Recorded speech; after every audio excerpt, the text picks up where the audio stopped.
Kalau nanti untung saja dia tak buat IC-nya mantan penghuni surga.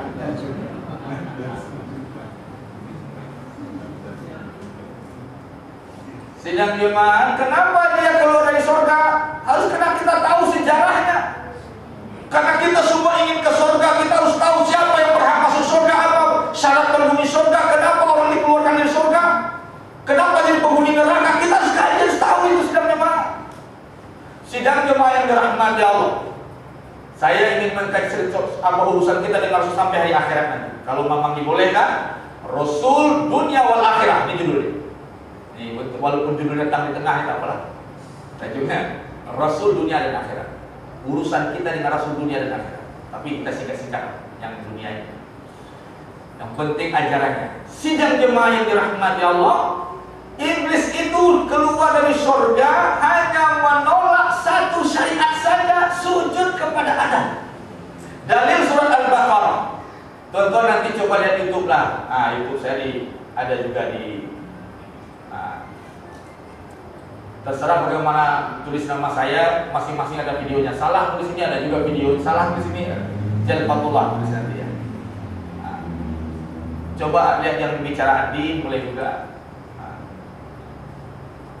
Sidang jemaah.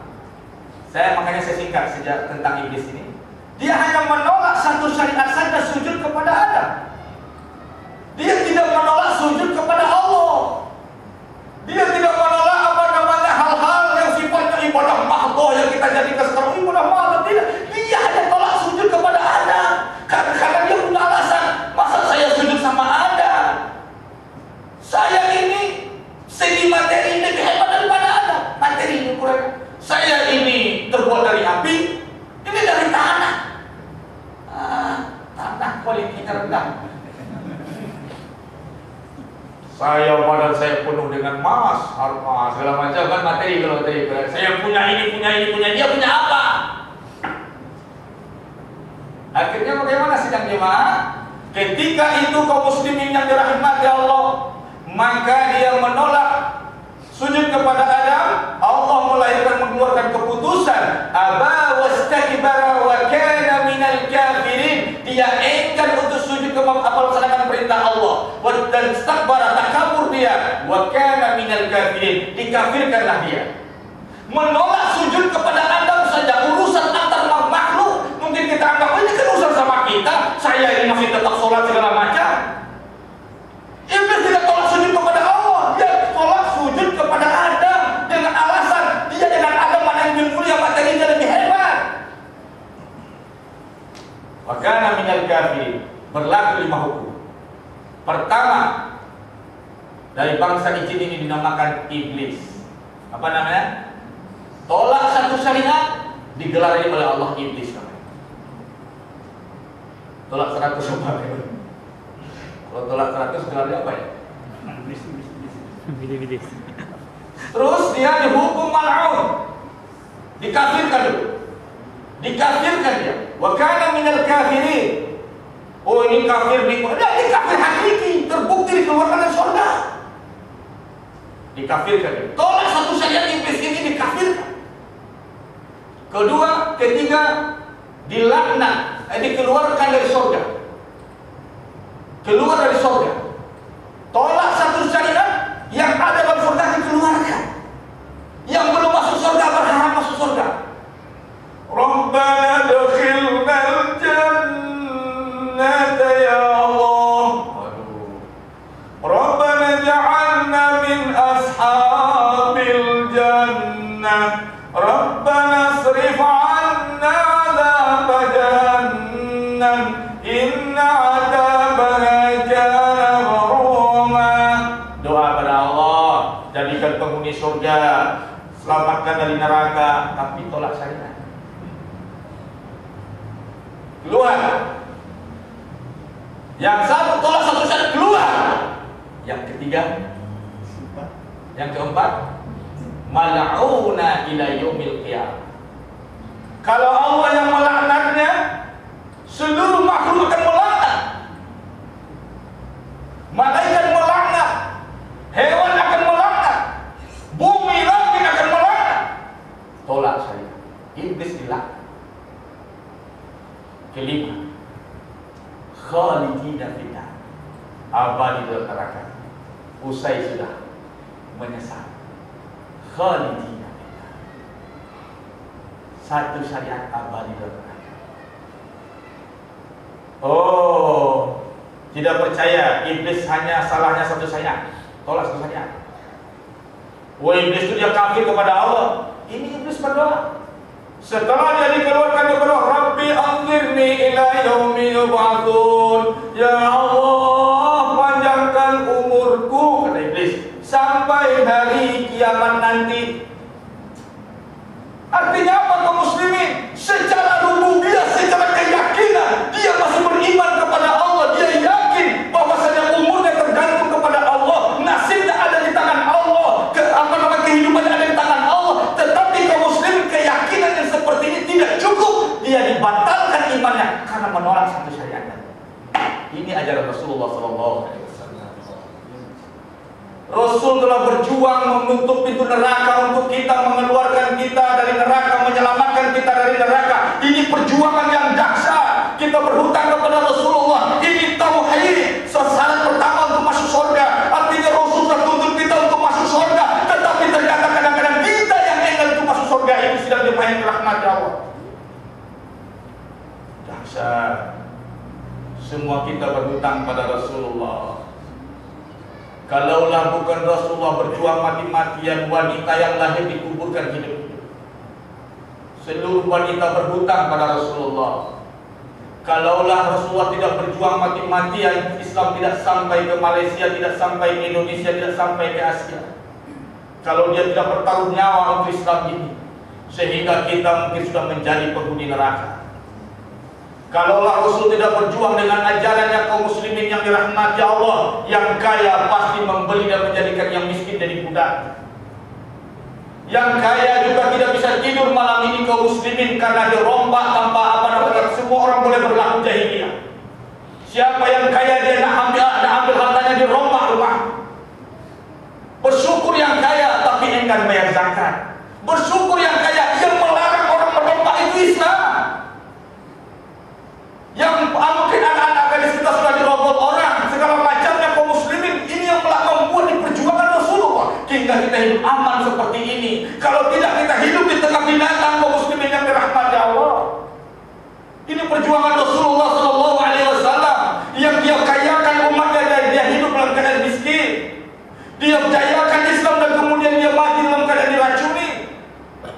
Dahsyat kaum muslimin yang dirahmati Allah. Perjuangan Rasulullah SAW yang membuat umat Islam hari ini berjaya, aman di dunia dan aman di akhirat. Alhamdulillah. Saya simpulkan kembali, jahiliyah lain dalam Al-Quran secara singkat saja. Jahiliyah pakaian. Wala tatabarajna tabarrujal jahiliyatil ula.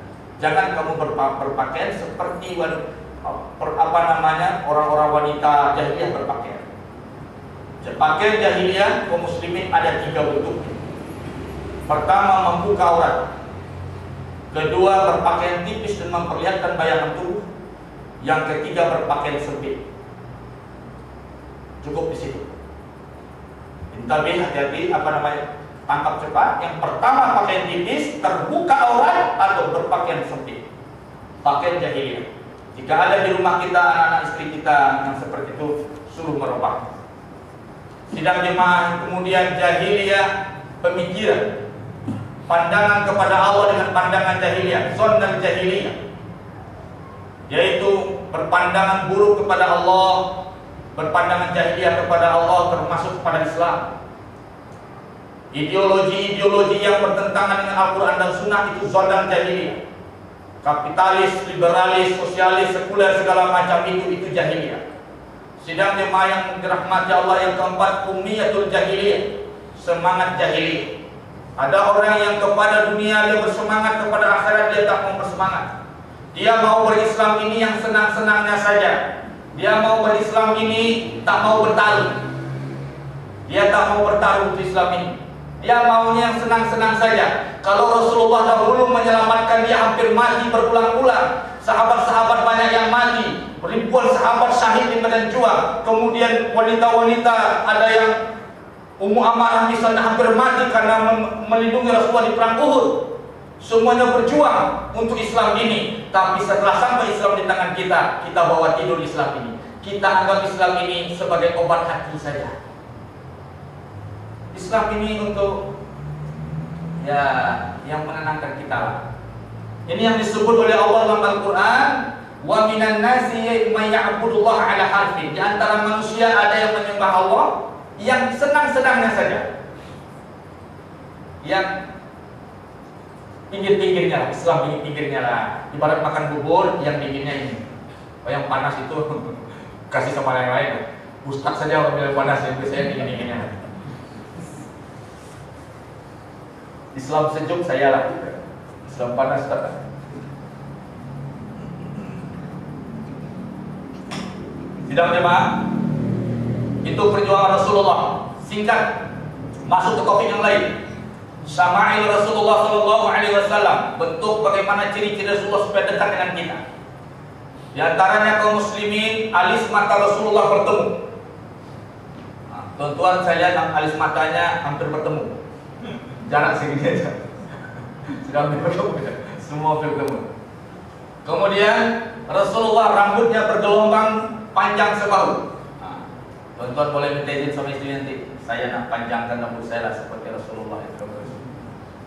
Perangai Rasulullah yang dikilukan. Kemudian Rasulullah Sallallahu Alaihi Wasallam lelaki yang tergagah di zaman dia. Abu Thalib ketika membacakan khutbah nikah Rasulullah dengan Bunda Khadijah, dia berkata, Muhammad tidak ada tandingannya di Jazirah Arab. Dia pemuda tergagah di zamannya ini dan tidak ada tandingannya di Jazirah Arab. Semua kalian mengetahuinya. Itu salah satu isi khutbah Abu Thalib. Jadi Rasulullah terhandsome di zaman dia, Yusuf juga terhandsome di zaman dia. Kemudian sidang jemaah yang dirahmati Allah, di punggung Rasulullah ada stempel kenabian, ada tanda kenabian. Hadis Sahih Bukhari dan Muslim, dimuat juga dalam kitab Lu'lu' wal Marjan. Sidang jemaah yang dirahmati Allah, Rasulullah keringatnya wangi, bau parfum. Kata istri beliau, bukan Aisyah, istri yang lainnya berkata, suatu hari Rasulullah SAW tidur di rumah saya.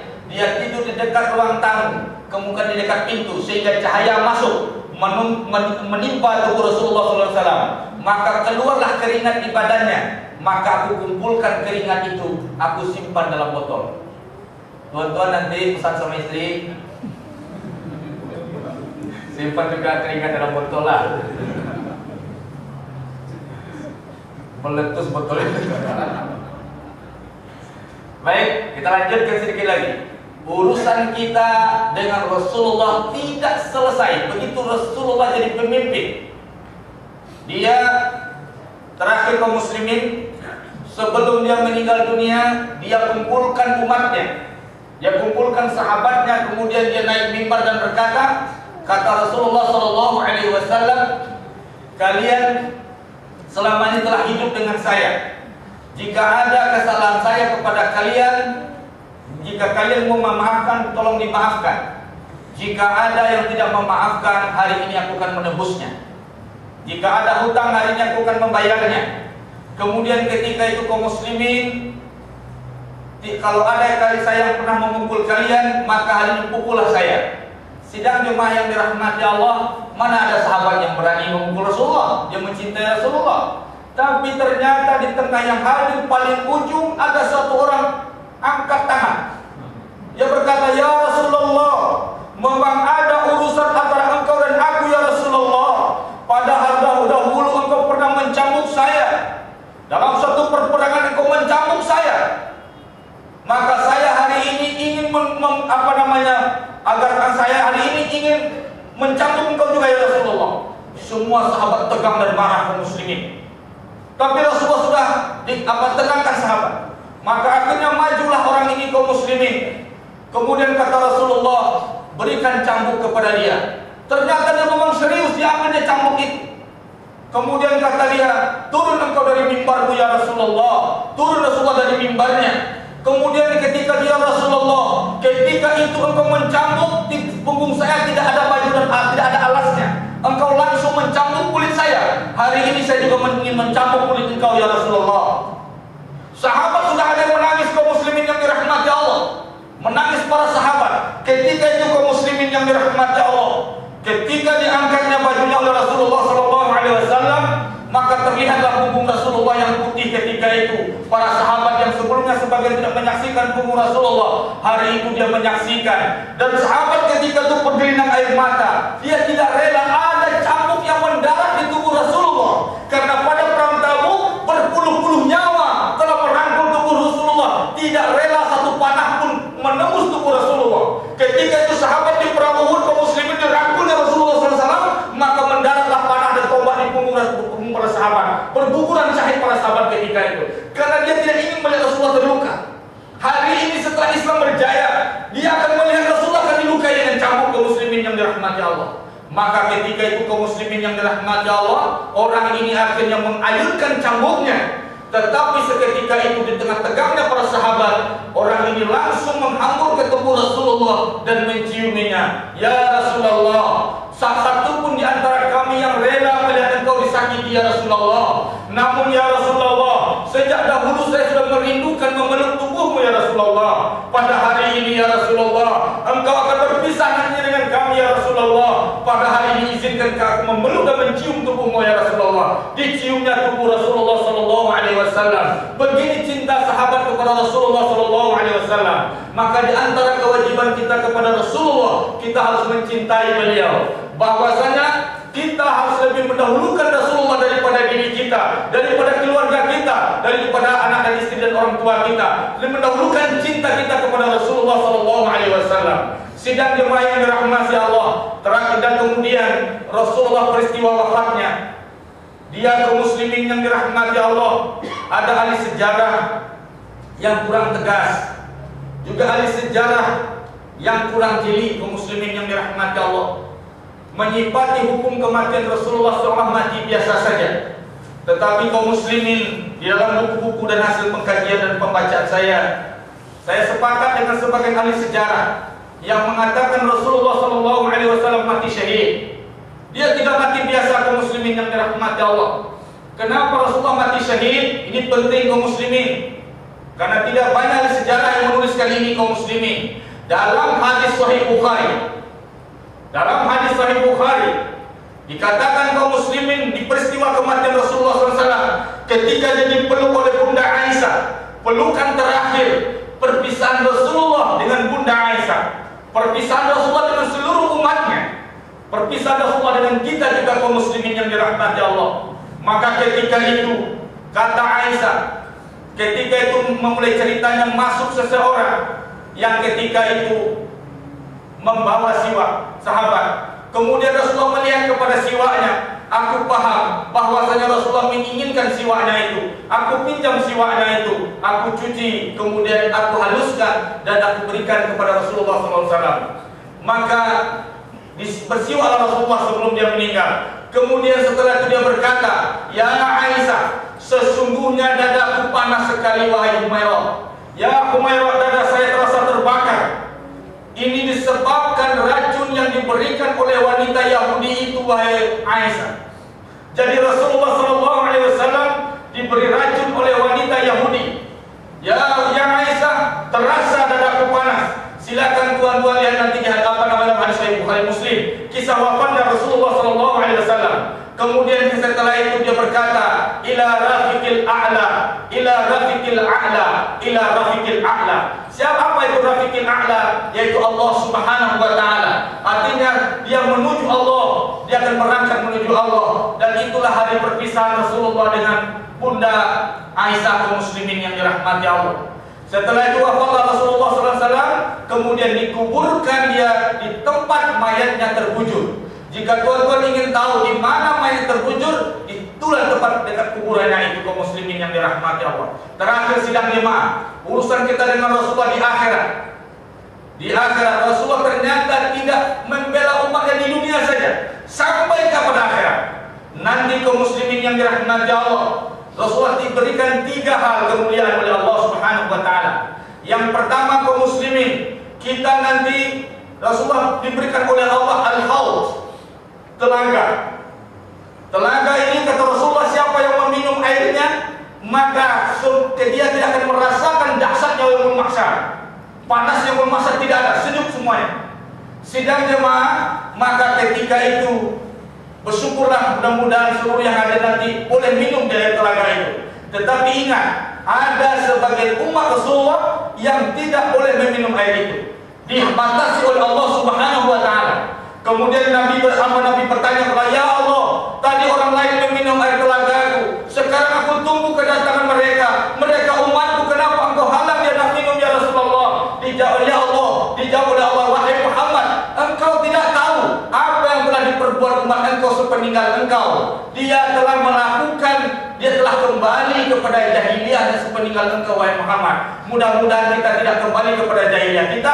Untuk persoalan ini ada pada surat Ali Imran ayat 144, bahwasanya wa ma Muhammadun illa rasulun qad khalat min qablir rusul afa in mata aw qutila qalabtum ala aqabikum. Apakah setelah dia meninggal dunia atau dia terbunuh, kalian kembali kepada jahiliyah kalian? Sidang jemaah. Kemudian yang kedua, urusan syafaat. Kaum muslimin, nanti kita semua ini lagi mencari, ketika melihat dahsyatnya neraka yang membara hitam apinya dan bergejolak, kita ketakutan kaum muslimin melihat titian sirat, jembatan halus yang sangat menakutkan, dilengkapi dengan cangkah-cangkah yang tajam. Kemudian kaum muslimin, ketika itu umat berlari kepada Nabi Adam. Semua kita lari kepada Nabi Adam, meminta tolong sama Nabi Adam, berilah kami syafaat, selamatkan kami dari neraka. Kata Adam, saya tidak bisa melakukannya, saya tak boleh melakukannya karena saya boleh pernah melakukan dosa. Pergilah kalian mencari Ibrahim. Maka berhamburan umat mencari Nabi Ibrahim alaihissalam, meminta syafaat kepada Ibrahim. Diberi jawaban yang sama, saya tak boleh memberikan kalian syafaat, menyelamatkan kalian dari neraka karena saya pernah melakukan dosa. Kata Ibrahim, pergilah kalian menemui Musa. Maka kita semua berlari untuk mencari Musa, dan Musa juga melakukan hal yang sama, menolaknya. Kata Musa, pergilah kamu kepada Isa, dan kita berlari juga mencari Nabi Isa, berebutan mencari Nabi Isa. Pada waktu itu sama juga kaum muslimin yang dirahmati Allah. Kata Isa, pergilah engkau kepada Nabi Muhammad. Maka Nabi Muhammad ketika itu mengatakan, ana ahlan bih, saya memang diberi Allah kewenangan untuk memberikan kalian syafaat. Inilah kaum muslimin, lengkapi diri kita agar mendapat syafaat Nabi Muhammad. Apa itu? Bertauhid seperti Nabi Muhammad bertauhid, kemudian bersyariat seperti Nabi Muhammad bersyariat, kemudian berubudiyah seperti Nabi berubudiyah, sekuat kemampuan kita. Sidang jemaah yang dirahmati Allah. Kemudian ketika itu yang ketiga kaum muslimin, ketika kita meniti sirat, masih ada peluang untuk kita. Nabi berdoa terhadap umatnya ketika meniti titian atau jembatan halus itu, dia berkata, Allahumma sallim, Allahumma sallim, Allahumma sallim. Ya Allah, selamatkan dia sampai ke sana. Ya Allah, selamatkan dia, selamatkan dia, selamatkan dia. Kaum muslimin mendengar ini, sahabat bertanya, ya Rasulullah, nanti kelak kami inginkan syafaat engkau, di mana kami nak mencari engkau ya Rasulullah? Kata Rasulullah, cari saya di 3 tempat. Di mana ya Rasulullah? Pertama sekali, kalian cari saya di telaga saya. Jika tidak kami temukan engkau di telaga engkau ya Rasulullah, kalian cari saya dekat timbangan Allah, mizan, tempat pengadilan Allah. Jika tidak kami temukan engkau di pengadilan Allah ya Rasulullah, di tempat amal ibadah ditimbang, maka kata beliau, carilah saya di depan titian sirat, di depan jembatan halus itu, di dekat jembatan halus. Sidang jemaah, ini berita besar yang disampaikan oleh Rasulullah, diriwayatkan oleh Bukhari dan Muslim, bagaimana kita nantinya boleh bertemu dengan Rasulullah SAW. Kemudian kaum muslimin, di antara amal yang boleh tuan-tuan nanti bersama Rasulullah yang dijamin, yaitu